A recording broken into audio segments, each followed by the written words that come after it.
Lucas Spielberg. And this is Ashton Spears. And we definitely watch WGS-TV. We're going to own it. Definitely we're going to own it. It doesn't really matter. Yeah, really. Respect my veteran!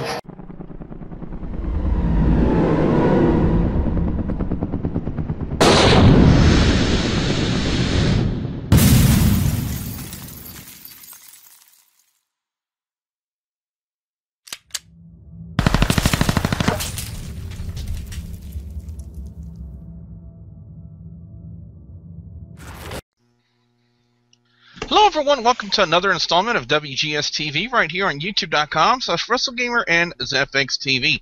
I'm the WrestleGamer, WB Billy Boudreaux. This is going to be the Monday Night Raw review for the week of May 5th, 2014. I'll go ahead and introduce the panel for this week's Monday Night Raw review. First off, he's our resident music mogul over on YouTube.com/LanceMossTV. He is the incomparable Lance Moss. Lance, how you doing?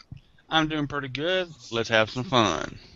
Ladies and gentlemen, Mr. Joseph Knight is here. Mr. Knight, how you doing? I'm doing really good. Thank you, Billy. Thanks for inviting me on. And yes, ladies and gentlemen, he is the pro wrestling lad himself, Lord Alfie.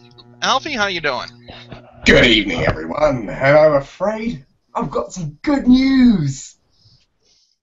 Well, it wasn't really good news for the start of Monday Night Raw for Dean Ambrose, as he was ordered to defend the United States Championship in a 20-man over-the-top Battle Royal. Now, I've always said it from time in and time out, Battle Royals have been always traditionally one of my favorite matches to watch because there's so much action, you know, there's so much to see, and I don't know what it is about Battle Royals and Kofi Kingston that lands to just make him so damn entertaining to watch. But every time you see Kofi Kingston in a battle, whether it's a Battle Royal or a Royal Rumble, you're guaranteed to see something new from him. And the way he tried to save himself last night in that Rumble by catching himself with his arm upside down definitely was another first for me, if you know what I mean. Yeah, I mean, it's sad that, well, that's the only type of match they'll actually make him able to put himself over in. Everything else, he gets squashed like a bug. Also, speaking about that, another person that got squashed by Santino Marella, of all people, Dolph Ziggler. Yeah. But Lance, it did boil down to Sheamus hitting the Brogue Kick on Dean Ambrose, and Sheamus is now the new United States champion. What are your thoughts about that? Well, fella, it's about time Dean actually lost the title because, well, he hadn't been really doing anything with it lately. Well, yeah, you do bring up an interesting point there, but we also did find out for the main event for Monday Night Raw last night was going to be the Shield versus the Wyatt family, and the Bay Area MVP known as Will is here. Will, when we got that news that the main event was going to be Shield versus Wyatt, it made the show last night a whole lot more interesting to watch. Wouldn't you agree? Oh, well, consider the fact that this is the Shield versus Wyatt's Part 4, and hello out there, WGS-TV world, and you know what? Why not? I mean, Dean Ambrose lost the title, so why not throw a little bit more fuel to the fire as we go to this fourth confrontation between both stables? And, you know, later on, it was one good fight, wasn't it?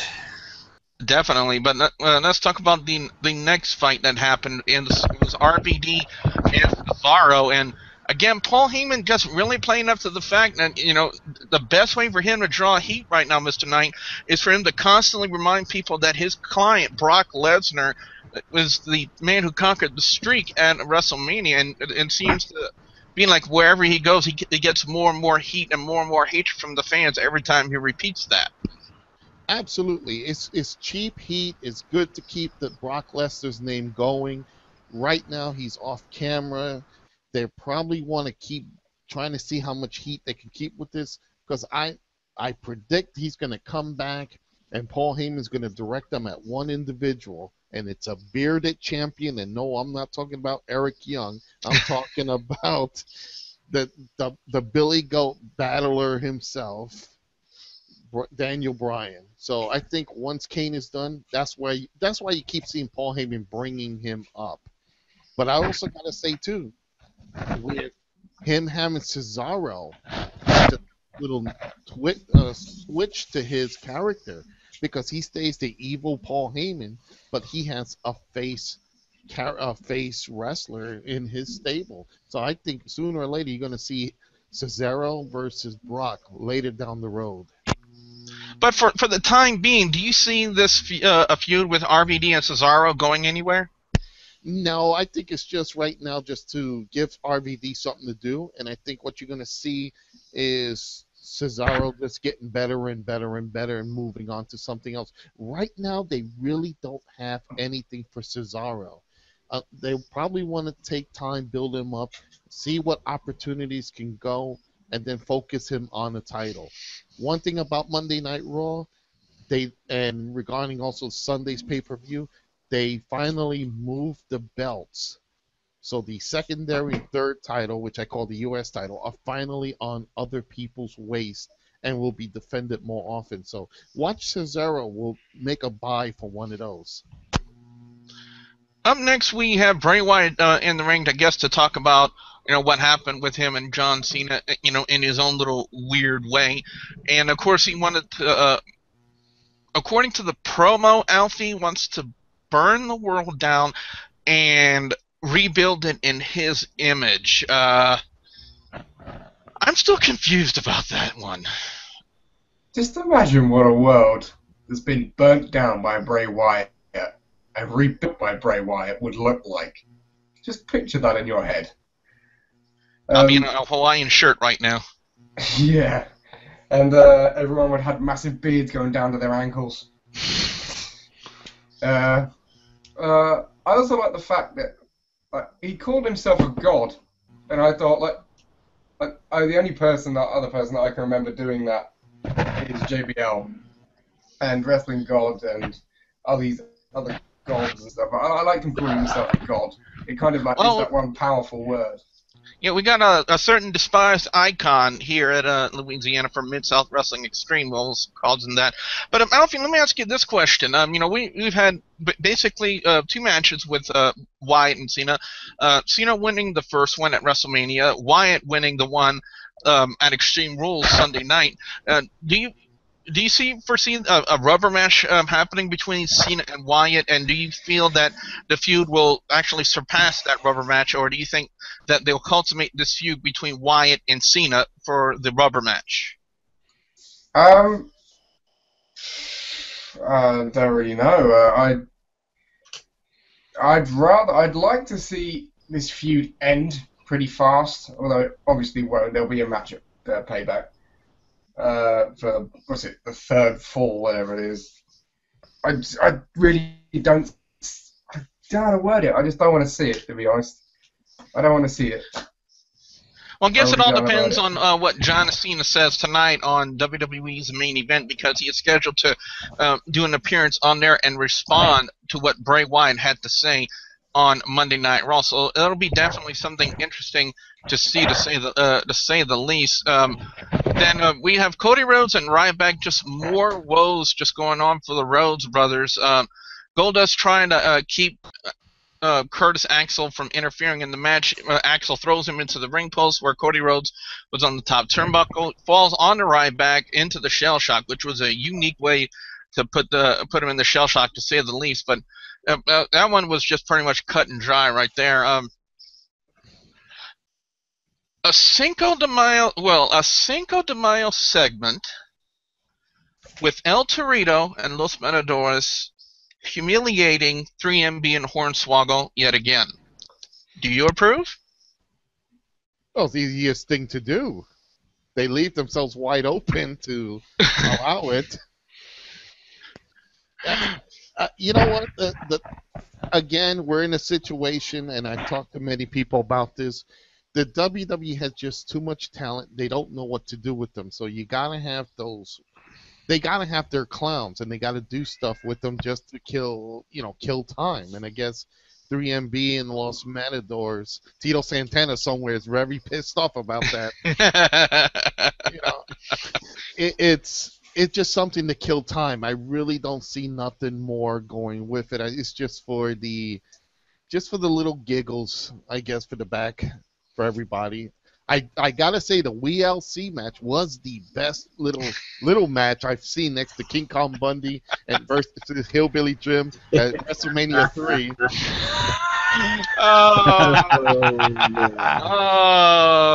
Point Mr. Knight for that one. One more thing.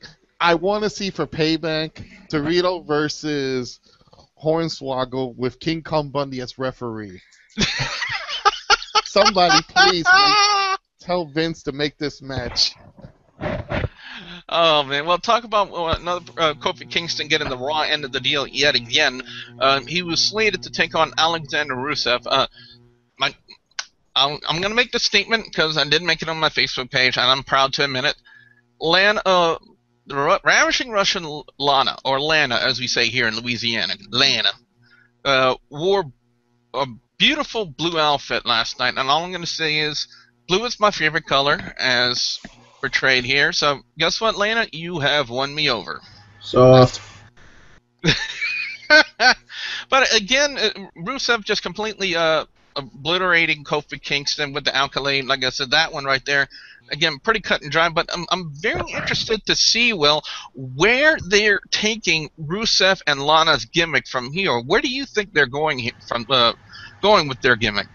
Straight down the trash can if not used properly, because again, and me and Joe, we were talking about this yesterday after Raw, is that Rusev once again is getting the Ryback deal when he first started out. I mean, Truth and Xavier Woods are just jobbers right now. And as far as Kingston goes, he's in the same category. Let's not be naive here. I mean, they're looking for a way to really build him up. And if everybody watched every match, not NXT, just since he's been around after Royal Rumble, it's the Ryback syndrome. I mean, come on. Somebody creative got a thumb up their asses, because I could see him facing like Big E Webster, like Joe would say, Big E Webster. You know, like Big E or Cesaro or something like that. And I mean, if they're going to give him the Ryback syndrome, he should have just stayed in NXT until further notice. And I think James from the Big Easy said this too. If you're going to bring talent in, do not give them jobbers to start with. You want to build up something that's worth meeting. As far as the match, just a 2. Poor Kingston. Well, throughout the night on Monday Night Raw, Daniel Bryan and Brie Bella were kind of tortured by appearances of Kane, you know, with his mask appearing just everywhere they go. And Stephanie McMahon said, you know, you can leave after your match, which was with Alberto Del Rio. Now, overall, Lance, it was a very solid match. However, the appearance of Kane to kind of further build the feud between the former members of Team Hell No was very, very plausible and very, very likely to happen, and it was. Appearing in the car, you know, I kind of saw that coming, you know, especially with the segment, you know, they're backstage, they're in the car, and they get back to the car to try to avoid Kane, and suddenly Daniel Bryan's yelling, something's wrong with the car, somebody pulled the wire, and you know, they lift up the hood, I guess probably to block the view so fans couldn't see Kane getting into the car, and then of course he would slam the hood, and there would be Kane, and they would take it from there. But you know, if they're setting up another matchup between Kane and Daniel Bryan, more than likely to happen at Payback, you know, what can they do to top what they did at Payback? At Extreme Rules? Well, before I answer your question, I must say the award for worst horrified acting goes to Brie Bella, because that basically, it was terrible. From what I've been hearing, a possibility of a buried alive match has been going around for them too. Very interesting. Very interesting. It really would be something to see if they really do go through with it. I've seen those rumors myself. You know, the possibilities of Daniel Bryan defending against Kane in a buried alive match at Payback. So it'll definitely be interesting to see, you know, if they actually do go through with this, because WWE has been kind of leaning into what the Triple H called the reality era as of late. So it's really good to see them kind of, you know, stray away from the PG era. As up next, probably the Pro Wrestling Lads' favorite moment of Monday Night Raw, the Intercontinental Championship on the line. Bad News Barrett defending against Big E. I gotta say, it was another classic match. But one thing I said on the Extreme Rules review, Alfie, as well as I'm going to say it on here, the Bad News Barrett gimmick, so far the best gimmick they've given Wade Barrett. Definitely. The Nexus is a very, very close second. But I love that Bad News Barrett gimmick, because like every time that signature catchphrase, "I'm afraid I've got some bad news." You just like, I just start going, yes, I love it, just brilliant. And he has to be British as well. The whole accent really sells it. I think it's fantastic. Mr. Knight, what have been your reactions to Bad News Barrett and the way that the gimmick has just been really become so over with the crowd as of late? Well, one thing I gotta say is it's finally good to see him doing something besides being on the podium. They're finally utilizing his skills. They finally gave him back a title. This was a good career turn for Bad News Barrett. Just that sarcastic, "I got bad news for you," it really makes it just completes the package. You know, I think what they should have done was, instead of the cape, they should have just gave him a T-shirt that says, "I got bad news." They may do that. They may do that for merchandise. Oh, absolutely. And we're talking Vince here, so it probably will be. But it's great to see him finally have it and finally taking the belt away from Biggie Webster. And my thing, let me just put it like this: I have nothing against Biggie Langstrom, but he's as charismatic. He has so much charisma. It's like talking to a brick, and that's insulting the brick. He just does nothing for I don't know. He just does nothing for his career. It's good to see Barrett have the title right now, and you're just going to see him getting better and better each time. Could it be WWE Creative not allowing him to do anything charismatic? Could be. But then again, look at him. He's just a big buffed guy, and that's all he is. He's Virgil 2K14. And I said it. Except for employed. Yes, and he's not lonely. That's the thing here is, Big E has the potential, but he needs to be somebody's bodyguard or sidekick, or a tag team. He needs to be part of a tag team. Solo, he does nothing. He just does nothing to entice the crowd, as you can see every time he goes down to the ring. All he does is comes out, roar, claps his hands together, gets that cocaine flying in the air, comes down and does nothing. And if you look at his face, he looks like that little character Webster from the old '80s series. So somebody pumped him full of steroids. But again, great to see Barrett doing something better than what he was doing before. Expect to see him hold the belt for a good long while until maybe I see Cesaro challenging him later in the future. Well, what could probably be described as probably the acid trip of all segments for Monday Night Raw this week. We had Zim Coulter and Jack Swagger come out, apparently now with Zim Coulter's deportation list. And he had a list of people who they felt should be deported, more like Coulter felt like they should be deported. He had Cesaro and Paul Heyman. He had Sheamus and Paige, and he kind of made a crack on about the sunlight never touching their skin since 1997. And of course, he also had Emma and Santina Marella on there when the Exotic Express pulls into Monday Night Raw, the debut of Adam Rose. All I can say, Alfie, is, huh? I was looking forward to the debut of Adam Rose, and I must admit, it was awful. It was terrible. There was no need for it. I thought it was going to have some really cool, epic thing, but no, rubbish. Terrible. It was Will, awful. you disagree with that? You guys are living under a rock. Are you kidding me? Did you guys watch the same show I did? What did you like about it? Show that I did? The bunny! Again. I love the bunny! It had a bunny! It was terrible. Oh, I wanted so much more. It is not terrible. No, I don't think it's terrible. I wanted so much more. I think it is. Okay, I just gotta say this. Alfie, can you do your Wade Barrett impression, please? I'm afraid I've got some bad news. Well, I got something to say. was the only one that actually marked out for you on air. No. You guys are not seeing the brighter picture about this. Remember when Fandango first came out?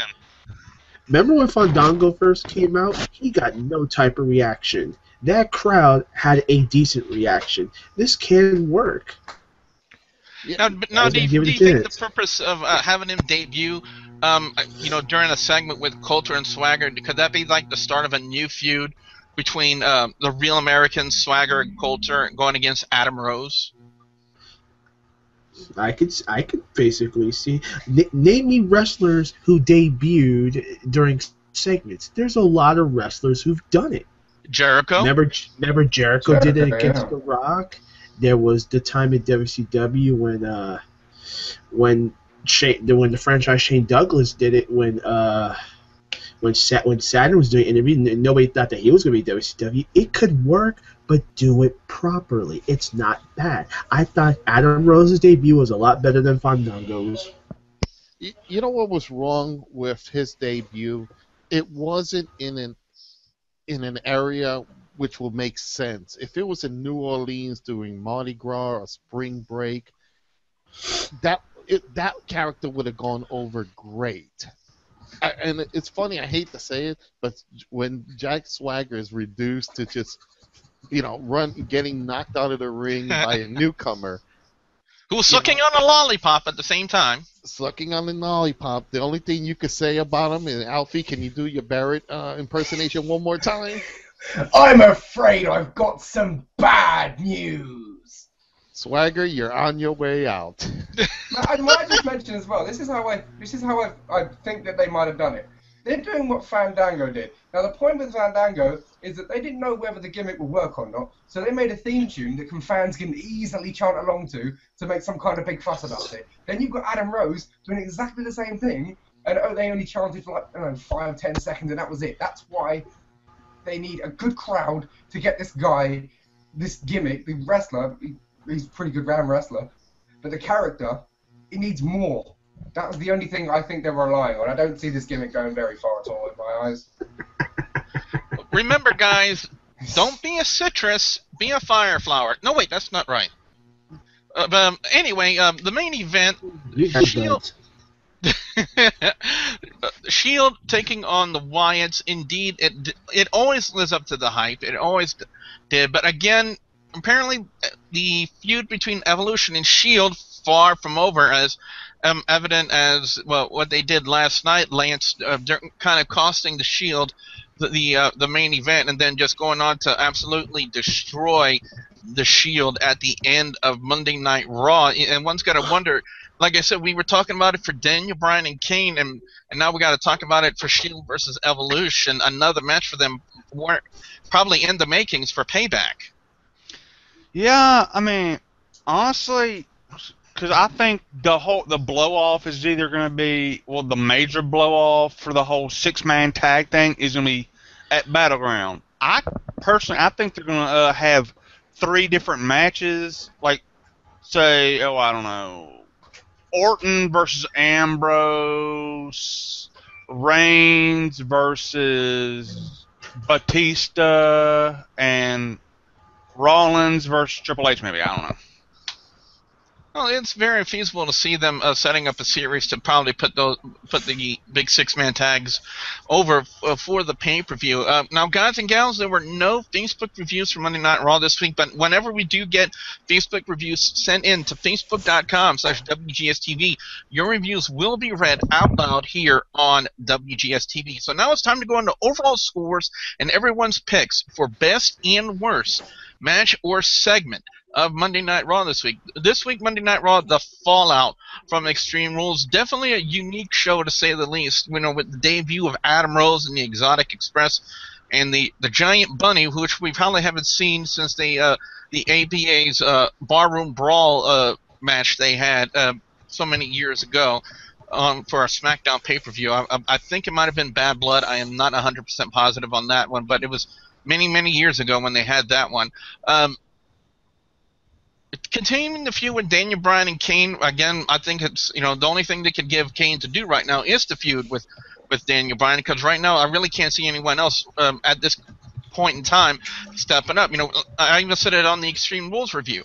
They got both Randy Orton and Batista mixed up in Evolution with the feud between them and the Shield. They really can't use them right now, so I really can't see any other heel right now at this point in time stepping up to challenge Daniel Bryan for the WWE World Heavyweight Championship other than Kane. Barrett retaining the Intercontinental title kind of makes sense to me. Again, with the way the gimmick is just getting so over on the crowd right now, and it was indeed a very unique show. A little saddened that there was no appearance by Little Johnny. I'm pretty sure Cam Newton's mom was crying after Monday Night Raw last night. Overall score for Monday Night Raw this week is going to get a 3.5 out of 5 for me. Definitely, I got to go best match of the night. Hands down, I'm going to go ahead and throw it to Bad News Barrett and Big E. Not very often you would hear me say that about a Big E match, but one of a very big honorable mention to Daniel Bryan and Alberto Del Rio. And man, has that guy fallen far from grace, to say the least, in the WWE. Worst segment of the night, and no offense to you, Will. The Cinco de Mayo segment with Los Matadores and 3MB. Normally, like I said, I approve of 3MB being humiliated, but isn't enough? That's all I'm going to say. It's sad to say that the 3MB, the only reason why the 3MB gimmick right now is getting over on the crowd, and it's not because of Slater, it's not because of McIntyre, it's not because of Mahal, it's because of Hornswoggle. And that is very sad to say, that you needed someone like Hornswoggle just to help to get your gimmick over. So that's been my thoughts on Monday Night Raw this week. Starting with Lance, let's go over to Lance and get his overall score and his picks for best and worst match or segment of Monday Night Raw this week. Lance? Well, overall, I give it a 3.9. I really enjoyed this show. Best match, I'll go to the main event. Worst, Kofi versus Rusev. You gotta give a thumbs up to Lana's outfit, though. I'll give it to that ass. Wait a minute. Speaking Rusev of wrestled? I just paid more attention to Lana than Rusev. Yeah. Was he in the ring? Billy, I have a question for you. Since Lana wearing blue got her over with you, does that mean if a certain other diva we know of starts with an A, ends with an Oksana, wore blue, she would get over with you? Nope. Anyway, best segment, I gotta give it to the whole Kane Daniel Bryan storyline. Worst, even though I gotta give it to Adam Rose's and I just don't think it was ill-timed. Like, the best place for him to actually have debuted probably would have been in a couple of weeks when they're over in the United Kingdom over there. Then have him come over, because I think that probably been a better place for him to debut. I mean, Santino did debut in Italy. Oh yeah, he did. He definitely did. I can see your point about that one as well, Lance. Yeah. All right. Well, anyway, let's go to Will next and get his overall score and his picks for best and worst match or segment of Monday Night Raw. Will? Okay. As soon as the negative cloud gets out of this hangout, okay, good. Okay. Rating, I'll give it a 3.5. Best match, and I can't believe I'm going to say this either, but I do agree with you, Billy, about the Biggie Wade Barrett rematch for the IC title. I mean, it was okay. I mean, I even think the Shields match was interesting this time around. Worst match, again, Rusev versus Kingston, and I'm going to be on this rant for a while until WWE Creative gets the thumbs up their asses and actually gives them real competition. Best segment, it's a tie between the Daniel Bryan, Kane, and the Worst Actress Award. And Zeb Coulter finally got his ass handed to him when Adam Rose pulled on his Yosemite Sam beard. I think people should give Adam Rose's gimmick a little bit of time. And I'm still not sold on Fandango yet until he starts conducting more in the ring. I'm going to give Adam Rose a chance. I'm not going to be a hater like these IWC retards and just bash on the guy. I mean, you just got to let it have time. And another worst segment, I'm not Mexican, Billy. I'm Puerto Rican. And that 3MB Los Matadores Pinata candy throw-at crowd, I mean, come on. It's theatrics. I didn't like it either. I thought it was funny as hell. I thought it was pretty funny, I must admit. Well, ladies and gentlemen, up next we're going to go to the pro wrestling lad himself, Lord Alfie, and get his overall score and his picks for best and worst match or segment of Monday Night Raw. Alfie? I'm going to give it a 3. I think, it's the best matches already. Best match had to be Bad News Barrett versus Big E Langston, retaining the title. And I'd just like to pick you up on something. 3 British people have titles, and 3, well, no, excluding the NXT champion, but I'm talking in like main WWE Raw, and 3 other people. So there's an equal number now of British people with titles. Worst match had to be Alexander Rusev. I can't stand the guy at the moment. Do something else with his gimmick. I think, seeing as Big E is going on the down, the only kind of redemption for Alexander Rusev is for him to go full-on heel with Big E Langston and just tag for a few weeks and see whether that works or not. I don't know. Worst segment had to be Daniel Bryan and Brie Bella. I thought that was awful. I thought the acting was terrible. God, was it bad. It was almost on par with Ultimate Warrior appearing in the mirror. Damn, it was terrible. Yeah. Man. What do you expect? She's on Total Divas, where they have fine acting. It's fantastic acting they have over there. And what did I miss? Best segment probably has to be Bray Wyatt.